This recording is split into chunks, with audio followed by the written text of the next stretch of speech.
culinary therapy fasting lecture.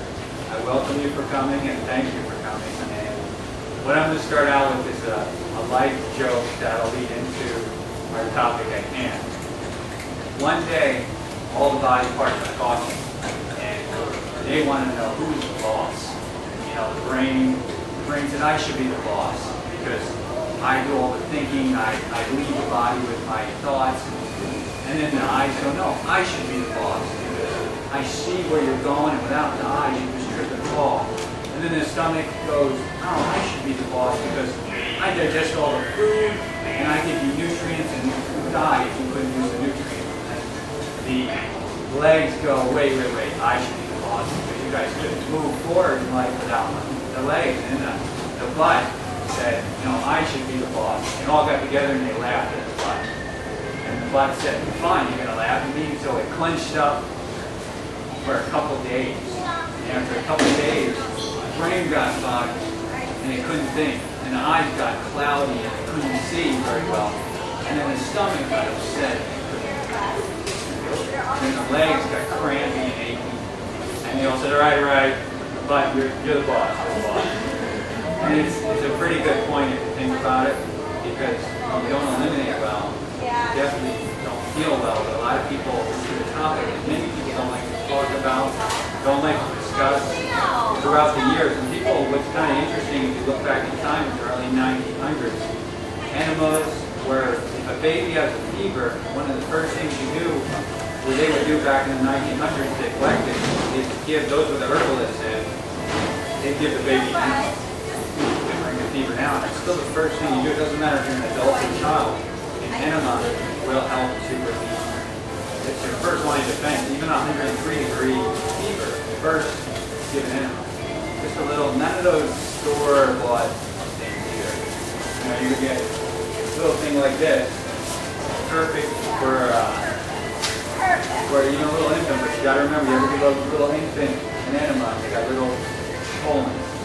But for yourself, you can always do it. Or if you're getting skin problems, we're going to get really deep into that.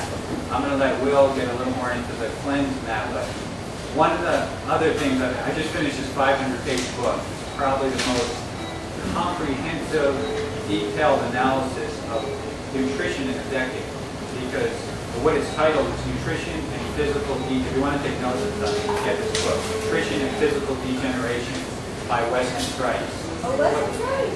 What this guy did, he was a dentist in the 2030s who said, what's going on here? We got all this technology. We have tooth decay and degeneration of bodies is running rampant. We've got the bacterial diseases under control, but we don't have the degeneration, all these cavities. So what he did is he went around the world. I mean, this guy went around the world. He took bobsled and stuff in Mexico. They still couldn't get there by plane to some areas. He wanted to be, he went to the South Africans, the Melanesians, to the Hawaiians, to the Native American Indians, and he wanted to study them in their most remote atmospheres where nobody from the outside was coming in, and they weren't bringing any other foods. They were in their own habitat, surviving the native ways. So when he studied these cultures, he was amazed because there was almost no tooth decay. One tooth in less than 100, sometimes 0.04% of teeth. That's how detailed he got when the effects did by decay. And then he saw no immune system diseases, rarely. Of course, in places like Africa, you still have malaria and things like that because it's just, that's a problem that's always been there. But there were no prisons, no insane asylums. There were no, everybody was useful. Children went to, you know, they were useful to the community very quickly. And then births, labors were under 3 hours. Usually the woman would deliver the baby herself. Cesarean sections were unheard of.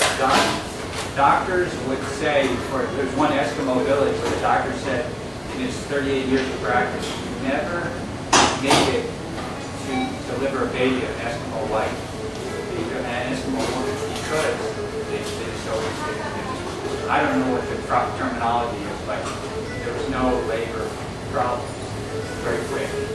And what he said though, in the new generations, they always need to have surgery, the labors were long and extensive,